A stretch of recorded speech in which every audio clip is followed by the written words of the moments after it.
Kaixo, Nagore Legarreta naiz, argazkilari eta irudigilea, eta jakinek Jose Azurmendiren inguruan atera duen ale honetan parte hartu dut beste egile eta artista idazleekin batera.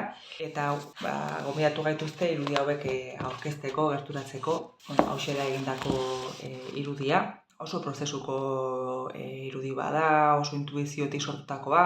Jose Azurmendik lotzen da ez, lotzen dugu askatasunarekin, edo pentsatzeko askatasunarekin, eta dogmak zalantzan jartzeko bideia horrekin. Hildo horretan, Gorputzen Errebuelta izenako proiektu batekin lanean nabil aspaldi, eta gorputzak irudikatzen nabil beste logika batzuetatik, generoaren kontzeptua irauliz, baita ere arraza edo maila ekonomikoan baldintzatzen gaituzten kontzeptu guzti horiek irauliz eta gorputza geruza guzti horietatik askatuta irudikatu nahian, ezta? Kasu honetan, eskuz egindako irudi bada, ampliadoran positibatua, hemen ikusten da frogatira, ez?